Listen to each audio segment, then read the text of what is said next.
Ryan Reynolds here from Mint Mobile. I don't know if you knew this, but anyone can get the same premium wireless for $15 a month plan that I've been enjoying. It's not just for celebrities. So do like I did and have one of your assistants switch you to Mint Mobile today. I'm told it's super easy to do at mintmobile.com/switch. Upfront payment of $45 for 3-month plan, equivalent to $15 per month required. Intro rate first 3 months only, then full price plan options available. Taxes and fees extra. See full terms at mintmobile.com. The U.S. government releases, not all, but some of their UFO files. And already in this early batch, we are seeing extremely bizarre reports. And finally, we take a look at a whole bunch of kids hanging out at the park having a good time. But a mysterious rainfall that comes out of nowhere leads to a bloody mystery and another level to a legend about a haunted Idaho playground. Today on Dead Rabbit Radio.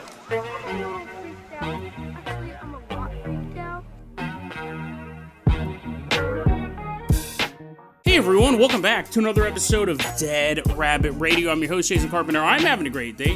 Hope you guys are having a great day too, and I hope you guys had an awesome week. And I know the most pressing question all of you guys have is, how was the Mortal Kombat movie? How was it, Jason? You saw it, right? you were singing Mortal Kombat music at the end of the last episode. Actually, I haven't watched it yet. But I am recording this episode on Sunday. I already bought my ticket for later this afternoon. I know you guys are waiting on hands and knees. What's the term? You bated breath to find out how I feel about that too. You probably don't care, but I'll let you know in a episode I record later this week. But someone who will let you know how he feels anytime he feels like it, running into Dead Rabbit Radio Command. Where's my chair so squeaky? What the heck? Running into Dead Rabbit Radio Command. Everyone get on your feet and give it up for Duncan. Woohoo! Yeah! Wee! Yeah, he's running on into Dead Rabbit Radio Command. Duncan recently sent me a book off my Amazon wish list. This chair is driving me nuts. It's so squeaky. He sent me the big book of UFOs, so I'm really looking forward to digging into this book. Couldn't have gotten it at a more timely point with all the UFO disclosure stuff going on. Duncan is also the creator of an animation project called Martian Candidate. That's available on YouTube. I'll go ahead and put a link in the show notes. I watched it. It's pretty entertaining. It's about hillbillies versus, I don't want to give it away, but you're like, you had me sold on hillbillies. Hillbillies versus aliens versus politicians. It's quite a treat. It's actually really funny. It's a comedic cartoon, obviously, right? You're like, no, Jason, I thought it was going to be an in-depth analysis of hillbillies and politics. A little bit of aliens thrown in. Go and check out Martian Candidate on YouTube. I'll put a link in the show notes. It's a lot of fun. It's just episode 1 right now. He asked me if I would like to do a cameo. That'd be awesome. That would be totally dope. You make the character. I won't specifically say I would love to play a hillbilly. I don't know if I can do a hillbilly voice. But because Duncan bought me the book, not necessarily because he asked me to be in a cartoon, but I am willing to do voice work or even show up at a location, film location, as long as it's local. Voice work doesn't have to be local. But anyways, if you guys want me on your project, I'm totally down. Assuming that is hillbilly adjacent, has some sort of hillbilly involved in it. Because Duncan sent me a book off my Amazon wish list, that is why he is going to be our captain, our pilot this episode. If you guys can't support the show financially through the merch store or through the Patreon or even through the Amazon wish list, it's totally fine. It really is. Just help spread the word about Dead Rabbit Radio. That helps out so much. Tell your friends, tell your family, tell everyone you know. Dead Rabbit Radio is your favorite paranormal show. That is how you can help the show grow. Okay, Duncan? Let's go ahead and get this party started. Duncan, I'm going to toss you the keys for the Dead Rabbit rocket ship. Everyone climb on board our space vehicle as Duncan blasts us off from Dead Rabbit Radio Command all the way out to the moon.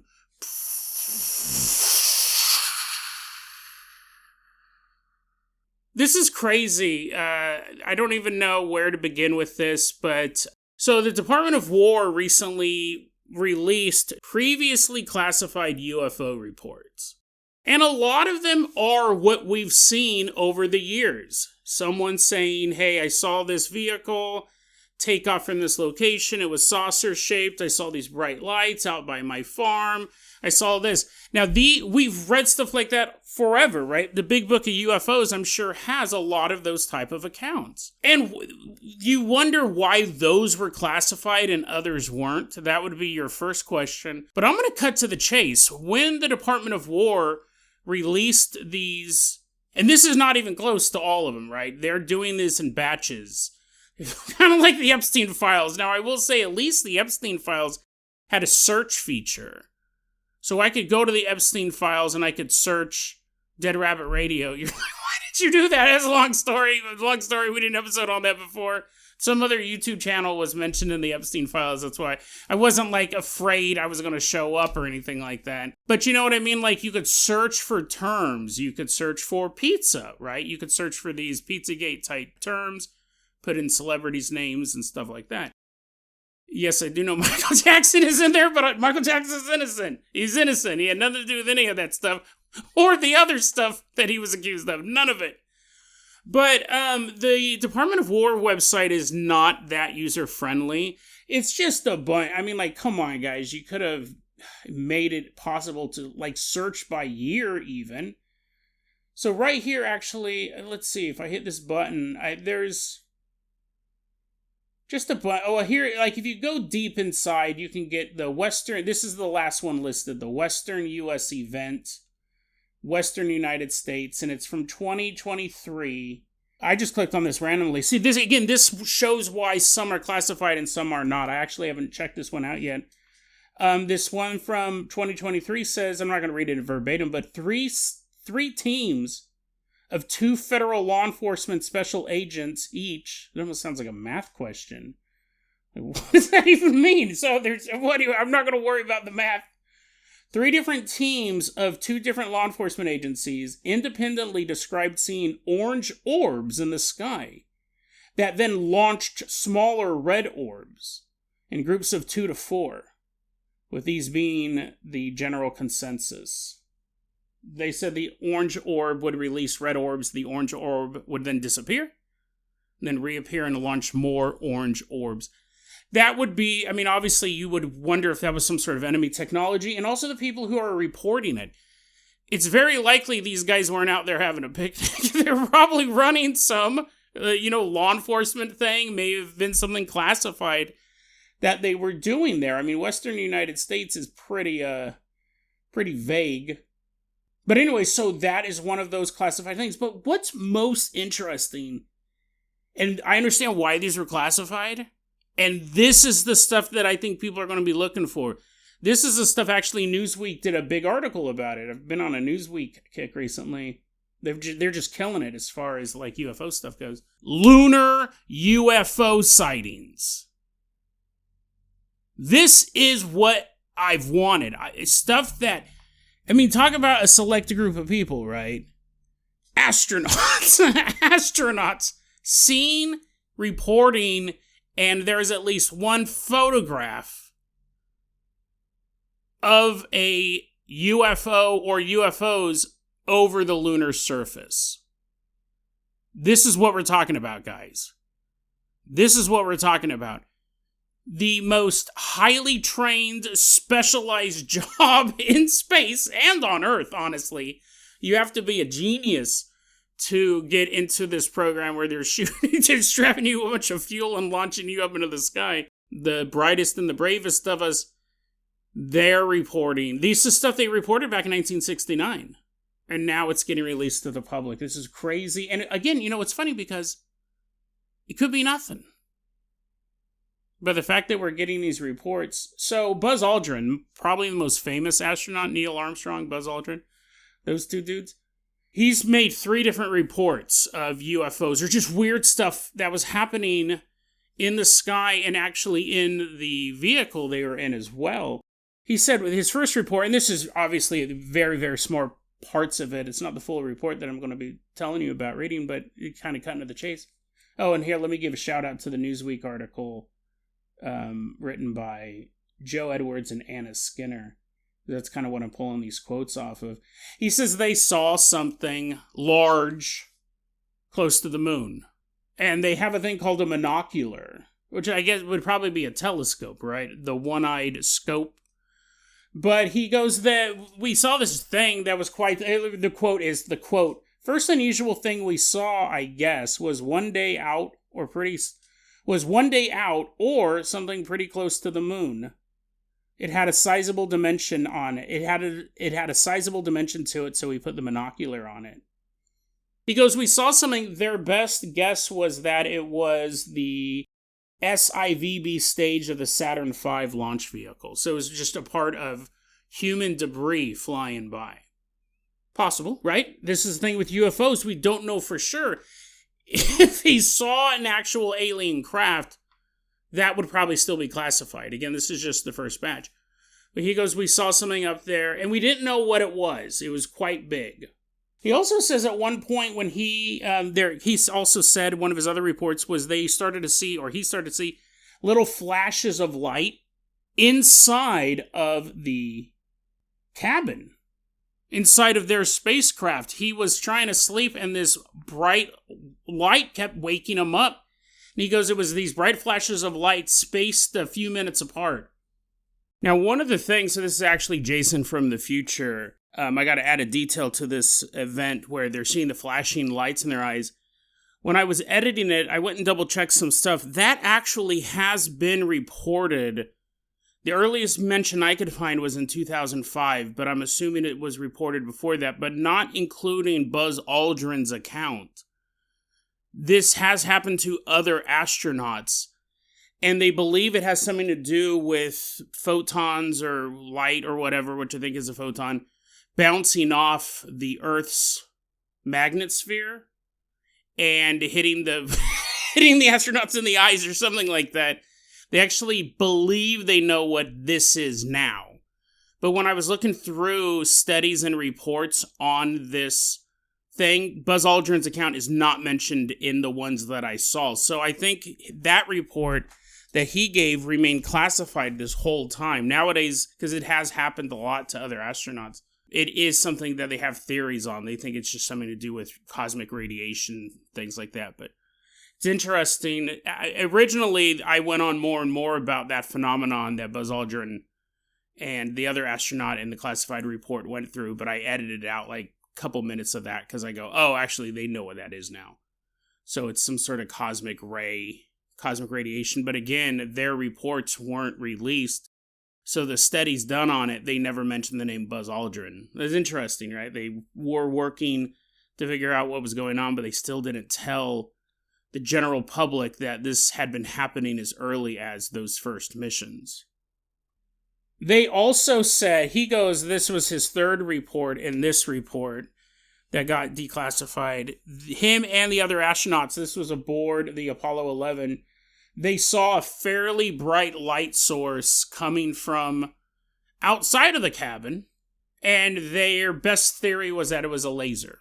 It's funny because the first one you see something floating by, you go, maybe that's part of a rocket. The second one you see in these bright flashes whenever you try to sleep, and you go, maybe it's something messing with my brain. The third one you see a bright light, and you go, it's probably just a laser. Whose laser? Where's it coming from? It's not a piece of space debris. Who else has lasers up there? This is the type of stuff that is going to be released, and this is the type of stuff people are going to dig through, and that's not just the only report. These kind of go on and on. These kind of go on and on. Apollo 17, you had astronaut Harrison Jack Schmitt. I'll read this quote from the Newsweek article. It says, quote, "The files from Apollo 17 contain even more extensive discussions of unusual sightings. Astronauts described, quote, very bright particles or fragments, unquote, drifting and tumbling near the spacecraft shortly after launch, with lunar module pilot Harrison Jack Schmitt comparing the scene to, quote, the 4th of July. The crew speculated the objects may have been ice or paint fragments shed from parts of the Saturn V rocket, though they admitted that explanation was largely a wild guess," unquote. So again, they're trying to make sense of it, right? They go, well, maybe it's this, maybe it's that, but they don't know. What were these lights that were like the 4th of July? It says here, continuing the article, quote, "Later in the mission, Commander Eugene A. Cernan described seeing intense flashing lights while trying to sleep in deep space. saying one burst was as bright as a train headlight shining between his eyes, unquote. Fascinating, right? Fascinating stuff. This is what I'm hoping for in these files. Not saying that all of the other UFO stuff is going to be lame at all. These were classified for a reason, and it could be a reason that a law enforcement activity was going on or a military exercise was going on. This is what we're talking about. These files, this actually made me really hopeful because I expected we were going to get a lot of sightings on Earth, which is totally fine, but again, it would be things that were debatable. But when you have a photo of 3 lights floating over the lunar surface that's taken from a lunar mission, that's what I'm looking for. So, I mean, this is really good stuff, and we're getting this stuff to back it up. Is it conclusive? No. But is it a beginning? Yes. Now, the Department of War, I don't think they're going to build it up to anything. I don't think they're like, whoa, we're going to save the really juicy stuff for the last batch. I think over the next weeks or months when they're releasing these files, it's going to be much like this. And it's going to be our responsibility to go through them and look for these important parts. Or not these, it's all important, but you know what I mean? Like, I guess I should say the juicy parts. And that's why, again, hats off to Joe Edwards and Anna Skinner, because they did go through these files to pull out this astronaut stuff. There is one more thing I want to say. This is really weird. I didn't pick up on this. This is super weird, and I don't know how to work it. So I went to, when the files started getting dropped, right? I was on the export, and people go, hey, they're dropping the UFO files. Go to aliens.gov, and you can start looking through them. Aliens.gov is a real website. Or is it? It was announced that the domain name had been bought. You can't have, or claimed, you can't have a .gov unless you're actually a government agency. I cannot get a .gov. I cannot get a .edu, which is an education domain name. This is a way to limit fraud. If everyone could get a .edu or a .gov, you could have all sorts of chaos. To have a .gov, you have to be a government entity or a representative for a government entity, and that's the only way you can get that. So anyways, I go to aliens.gov, and the very first thing that pops up, your connection is not private. It's one of those things saying that the website doesn't have their security certificate up. Which, I mean, on one hand, the government, if it's anything, is incredibly inefficient. Sure, they might be able to fake several moon landings, but they're really bad at the day-to-day stuff. I didn't go to the website. I typed in aliens.gov. I got this warning, and then it has the button saying, advanced, and you can still go to the site. And I just have too much stuff. I don't want to get my bank accounts hacked. I don't want anything like that to happen. So I will admit, listener, you may be more brave than I was. I wasn't going to click on it. I went to aliens.gov. I saw the SSL certificate is down. I think that's what it's called. But anyways, it's not safe to go to. So I didn't click on it. I typed in aliens.gov. This thing popped up. Now, it says it's not a secure website. I'm not a dummy. The warning, it says that it expires on June 12th, 2026. I didn't even notice that, right? I didn't really look into it. I saw that the website wasn't set up correctly. Had possible exploits. I just backed out. And then I started reading the articles about that. I think the articles kind of came out the next day after I checked it. Well, to do this segment, I wanted to go and say, did they get it together? Did they get the website working? No, they didn't. It's still saying this is an unsecure website to go to. This warning expires on June 12th, 2026. Well, when I was looking into exactly like what this warning means and how dangerous would it be if I clicked on it, I was kind of clicking around. Someone pointed this out. Sign extension 2561, tip of the hat to you on Reddit, because you figured out that expires on June 12, 2026. The warning, that is the same day that Steven Spielberg's movie Disclosure Day is released. June 12, 2026. So what is that? I mean, here's the thing. I remember when aliens.gov, there was news articles about it saying someone has gotten the domain aliens.gov. And this was, again, like a month or two ago.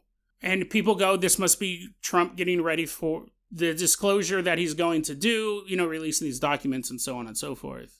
Is this a marketing? I don't think Buzz Aldrin and all the stuff coming out from the Department of War is a marketing stunt, but this aliens.gov, is that actually something that Steven Spielberg has cooked up? And it's going to be promotion for the movie? I mean, it's not the best promotion. You can't go there because they're going to steal your credit card. You won't be able to buy tickets for the movie. What is this? I don't understand. Is this a marketing gimmick? Which it would be an interesting one, but weird because most people won't click on the advanced to look through the... I never did. When I saw that dude post that on Reddit, I go, I got to double check that. And he was right. So it's not really good marketing. The point of marketing is before the movie comes out so people go see it opening weekend, not on the day the movie comes out. Or, like we've said before on the show, is the Steven Spielberg movie Disclosure Day actually going to be disclosure to the world about what's going on? Is this it? Now, I'm not talking about hidden messages in the movie. I'm not talking about Illuminati mind control. That might be in the movie. But I'm not talking about, it's soft disclosure. Because we were talking about, but we did an episode on it, how Steven Spielberg kind of rushed the trailer out on a weird day. Trailers normally drop like on a Friday or Tuesday. It came out just randomly. The title seemed to be random. There was no lead up to the trailer. It was just bam, it's there. And it was also around the same time that all those scientists started going missing and dying, and we didn't know it at the time, but a few of them died before the cluster that made us curious about what was going on. And this idea was Steven Spielberg was getting spooked that they were going to try to take him out too. So he did a preemptive strike. He released, this is the movie, this is the trailer, this is the name. I don't know. I mean, again, the government is working with Spielberg in some aspect, it looks like. If aliens.gov, the security warning runs out on the 12th of June 2026. It just doesn't make sense. Now there's a 1 in 365 chance that the dates will line up just statistically. It is odd. Does it mean anything? It's the same thing when you're seeing sparkly lights when you're in space. Is that anything? Is that light reflecting off of pieces of paint and chunks of ice that you've carried up from Earth, broke through the atmosphere, and now it's floating in front of you? Is that it? I mean, that's a reasonable answer. But is that it? Is that it with this website matching up? This security certificate is just government inefficiency. And there's just a random chance that it was going to match up to the date of Disclosure Day, and neither of them have anything to do with it. That's always a thing with UFOs, right? You always go, well, interesting though. Very, very interesting. I'm pretty excited about what's going to be coming out. I don't think we're going to get much sexier than what we have now as far as the reports. We're just going to get more of them. We're going to get more reports from reputable people who we've wanted to hear about. Talk about this. You may get reports from Secret Service agents, reports from military officers, heads of state, people who wouldn't be saying this publicly, but they did have to report it, and it got classified, and now it's coming out. There's a big difference between Winston Churchill seeing a UFO and the hillbillies from Martian Candidate seeing, and there shouldn't be, right? Okay, the hillbillies in his cartoon were quite drunk, but you know what I mean? There shouldn't be a difference, but there is. There is. And so I think we're going to see some crazy things coming out of these. And if not, we're not going to have a smoking gun or a smoking blaster. But I think we will have so many more reports that we never would have heard of had these documents not been disclosed. And the Department of War has said, listen, we're going to release these and you guys make up your own mind. We are taking no stance on how we feel about alien life or what these things are. You guys make your own determination. Which definitely is what they did with the Epstein files, if you think about it. We're just going to release all these letters. We're not going to answer any questions about them. Bill Gates does show up in them a lot, but so does Michael Jackson. One man's innocent, and the other man owns Microsoft. So they didn't really, give us a little primer for the Epstein files. They just gave us a search tool and said, make your own conclusions, what they mean when they talk about pizza and hot dogs. Crazy stuff. All of this stuff going on. It's fantastic. It's a great time to be a UFOologist. A great time to be a conspiracy theorist. We got to keep on moving, though. Duncan, I'm going to go ahead and toss you the keys to the world-famous Carpenter Copter. We're leaving behind the moon. Why don't you fly us all the way out to Idaho?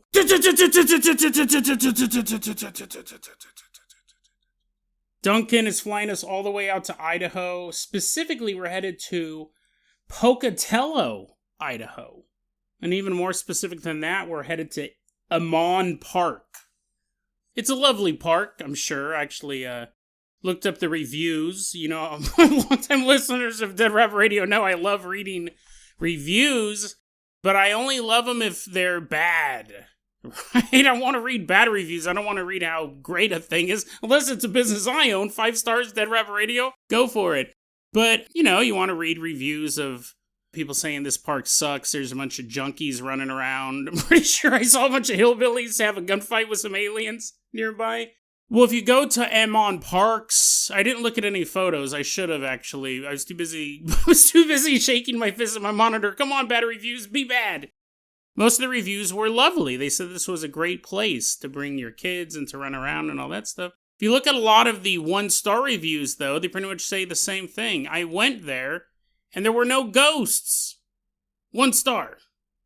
Now, that is pretty funny, right? Imagine you're running a business that's reportedly haunted, but when people come, there's no ghosts, so they give you a 1-star review. A park, who cares, right? Unless, again, the 1-star reviews are... Actually, this story I'm about to tell you definitely would be a 1-star review, and I would not go to this park if I had kids, but a lot of the 1-star reviews were saying there was no ghost. I went all the way out there was no ghost. Ammon Park has a lengthy history of ghostly activity. Most of it centers around the swings. People say they'll see the swings moving when no one's sitting on them. And you go, well, Jason, that's just the wind. Yeah, but calculating for stuff like that.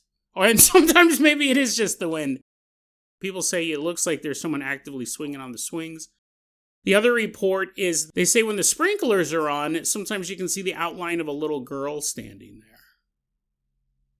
And that's the blue girl is what they call her. The blue girl is the nickname for this girl that appears at this park. She's appeared over the years. People don't know who she is. First off, people don't know if it's an authentic haunting or if it's just an urban legend. Let's be fair. But the people who do believe in her, they say we don't know who she is or how she died. One of the theories is that she was killed in a nearby maintenance shed, which apparently is pretty creepy. I mean, if you look at it, it probably looks like the place where a little girl would get murdered. One of the stories involves 2 boys mucking about in the shed, goofing off. When they got locked in, they began screaming for help. Eventually, some people found them and they unlocked the shed. The thing was that the shed was locked from the outside. That's how that story goes. Which, I mean, may be true, may be urban legend. You probably don't want a maintenance shed that can be locked from the outside. Not just because of ghosts, but because of theft. What happened to all my tools? Oh, the ghost took them, a man says as he's throwing your tools into the back of his truck. The blue girl. It's interesting they call her that. I'm assuming because she appears a shade of blue. I had the blue boy story. I'll put that in the show notes. It's not funny. There's no jokes. I'm not going to tell any jokes about that. That was spooky. That happened to me. I can joke about other people's stuff. I'll put that episode in the show notes. Why ghosts sometimes appear blue? Who knows? It's one of those weird things. One of those weird quirks to the paranormal. When I saw the blue boy, I assumed he drowned because you can, not all the time, but sometimes turn blue with lack of oxygen. But I don't know. You know, did this little girl drown on the sprinklers? Was she a dummy? Was she laying on her back with her mouth open until she died? Sprinkler water going right down her throat? Who knows? But that's not who we're going to talk about. We're not here to talk about the blue girl. We're not here to talk about the famous stories involving Ammon Park, at least locally famous. I don't even know where to classify this story. Quite an odd one. We're about to meet a young boy. We're going to call him Adam. We don't have his real name or anyone's real name in this story. Adam has posted this story online. He said that he was having a picnic at this park. His family is local, and the adults are at the park as well, but they're at a different part of the park. If he's laying out this story, if I'm reading the story correctly, he didn't really write it for someone to then tell it on a podcast. So some of the details I kind of had to try to suss out. But anyways, Adam is at a family gathering. He's not hanging out with the adults. He's a kid. and he is hanging out with 8 of his cousins, all of them girls. So we got 1 boy, 8 girls hanging out at this park, having fun, while the adults are having their fun as well, just sitting and talking and grilling burgers or whatever, locking each other in the maintenance shed. Now, at this park, I don't know how old this story is either, but I can assume based on this detail alone, it was probably 2005 or before. Because they don't even make these anymore. At least not in the United States. I can't say for the rest of the world. Remember those metal merry-go-rounds we had, us boomers had when we were kids? It was just a metal disc with handlebars on it.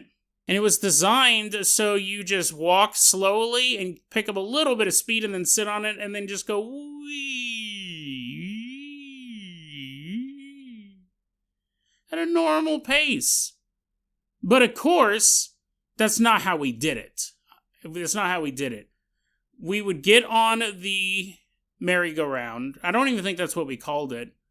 We called it the flying death trap. You'd sit on the disc, and whoever was the fastest and strongest among that group of kids would then grab onto one of those bars and run as fast as they could, picking up so much momentum that if you were sitting on it and you let go, you would go flying off. We didn't have bark chips back then either. And you'd sit on this thing, and it would spin, and then you would just hold on for dear life until it was over. That's the ride they're on, the metal disc merry-go-round, and it is exactly how we played it as kids. They'd pick up as much speed as possible. They were doing this over and over again. The younger ones would sit on it first, while the older ones would build up speed, and they'd run around, and then they'd all jump on it, and they'd spin together, till it started to slow down, and they would do it again. Adam said this was our favorite part of the park, and they tended to be the most popular too when I was a kid. Because the speed, the danger. He said we were all at the park, we were all barefoot as well, just running around. So again, probably pre-2010, before, definitely not barefoot in bark chip playgrounds. Spinning around on this merry-go-round, as they call it. When a light rain began, Adam said if anything it was more of a sprinkle, but definitely not a deluge. Very, very light rain coming down, and they're still doing their merry-go-round ride. But this time, as it begins to slow down, the older kids are ready to repeat the same thing, right? They're going to get off of it. They'll start spinning it again. One of the cousins, who we will call Jasmine, she's the first one to jump off of the merry-go-round. These things were quite low to the ground, too. Again, if you don't know what I'm talking about, I'll put a picture in the show notes.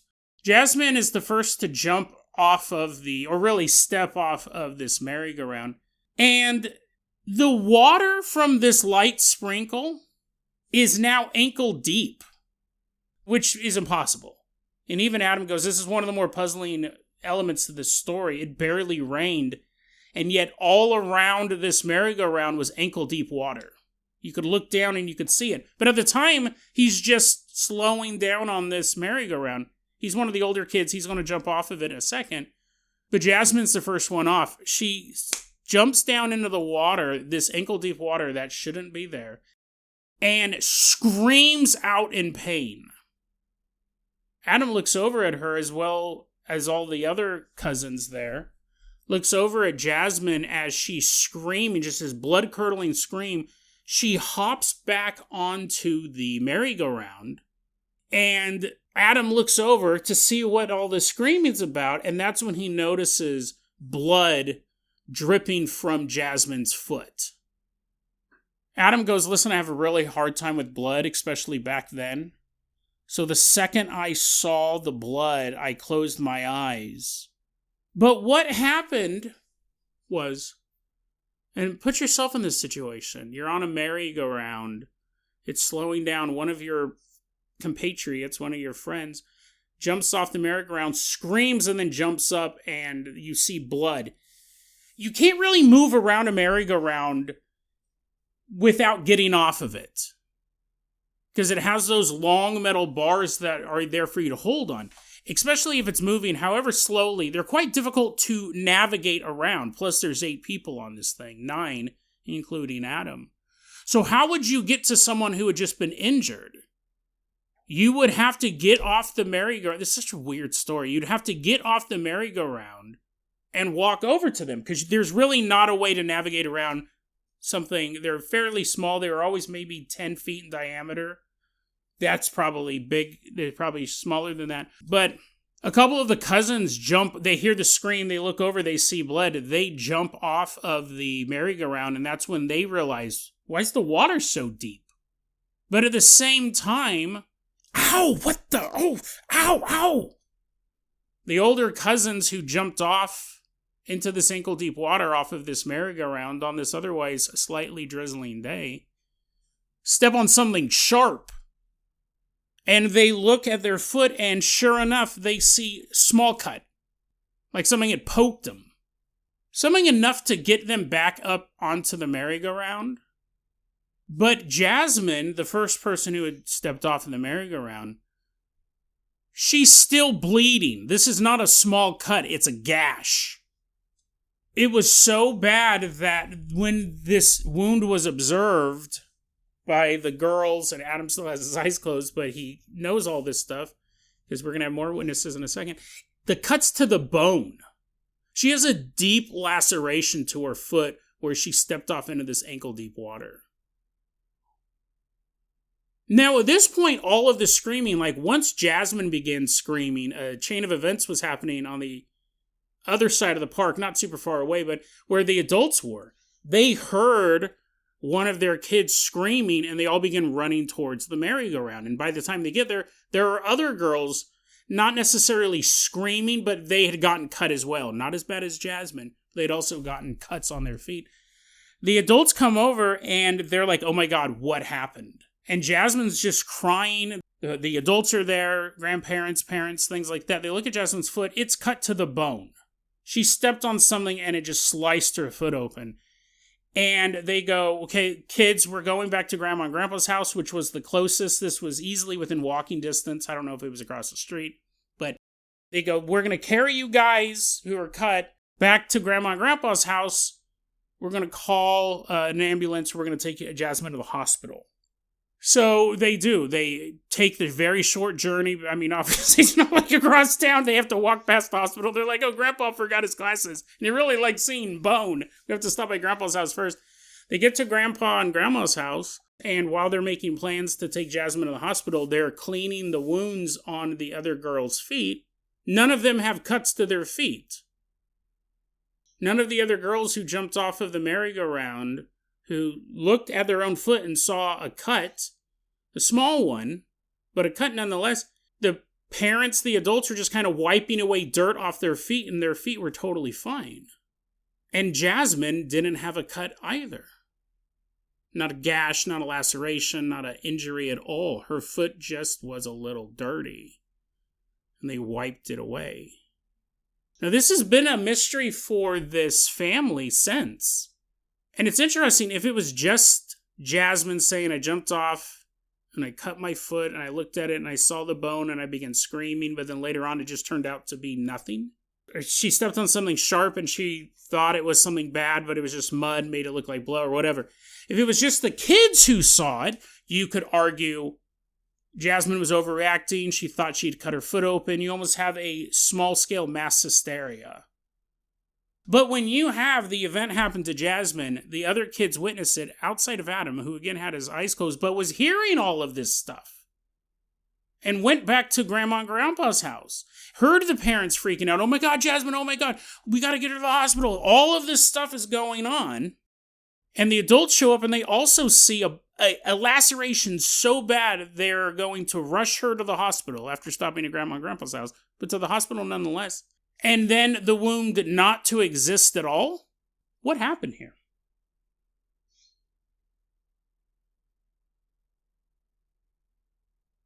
Oh, okay. So in full disclosure, maybe I misread part of the story. Adam said, Jason's a pretty big part of the story. Well, here's the thing. Okay. Adam said that the parents came running. He had his eyes closed. Jason, you're telling a story from the point of view of a kid who didn't even see anything. His eyes were closed. But hold on. And now you're telling us you said part of it wrong? What part? Well, okay, probably kind of important part, but my point is that the adults do show up and they hear Jasmine screaming and they see all the girls screaming. And they take all the kids to Grandma and Grandpa's house. Okay, all that stuff's legit. All that stuff's totally true. But then I looked over because I just wanted to check my notes for something else. He goes, quote, "Of course, our parents and grandparents came running, hearing all the screams, and immediately took us all to Grandma's house." You're like, no, Grandpa? You lied to me. You said Grandpa and Grandma's house. This podcast sucks. I thought it was both of theirs, but that is my mistake. But that's not the mistake.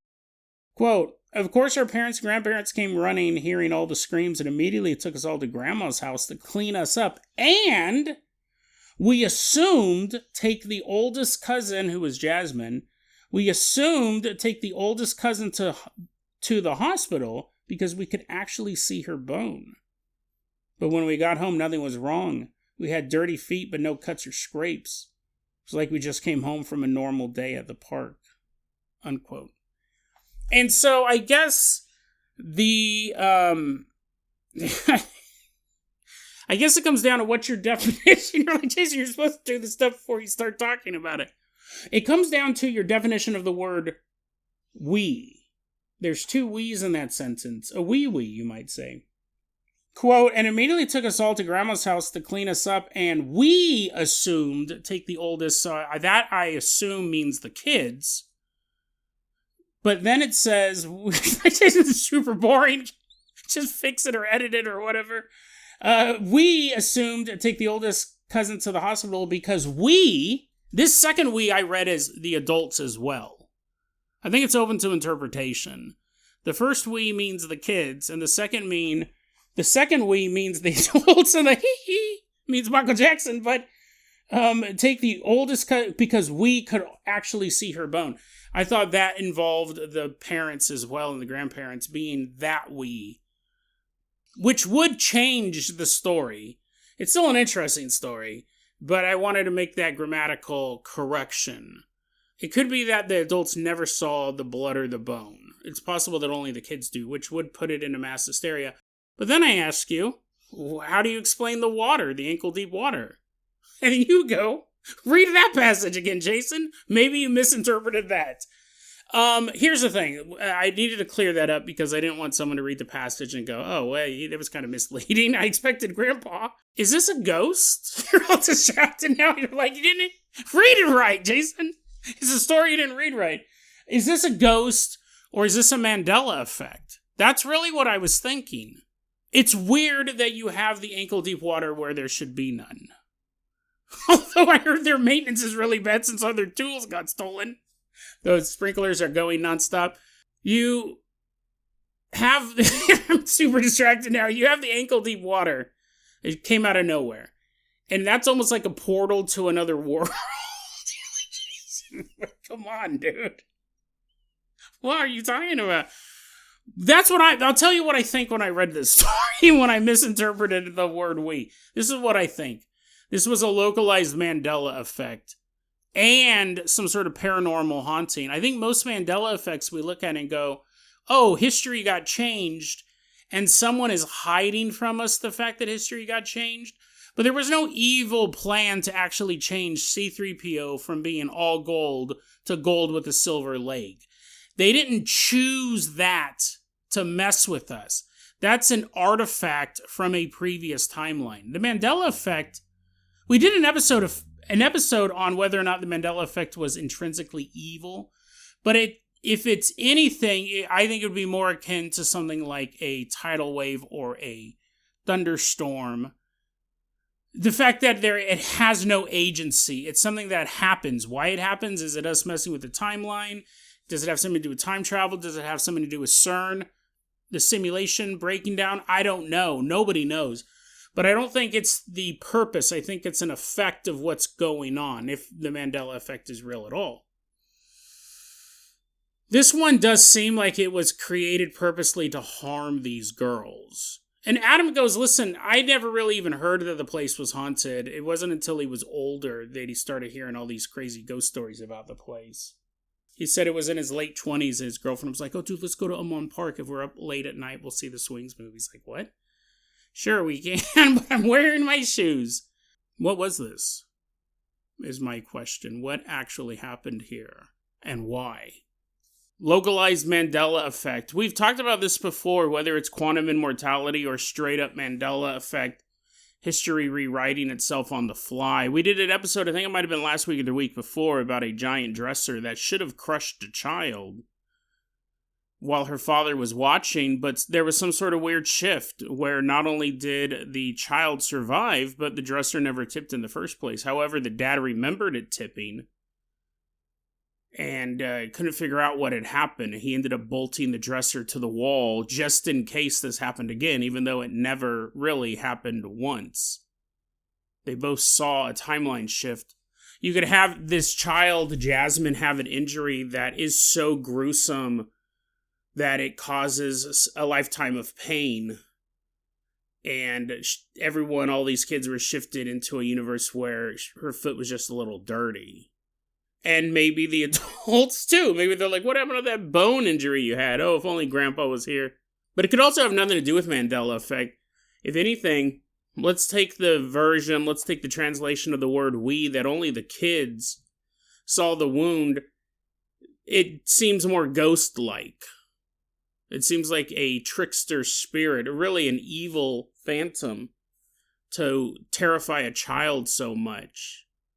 If the stories of the blue girl at this park are true, she might not just be a lonely lost soul of a girl murdered in a tool shed.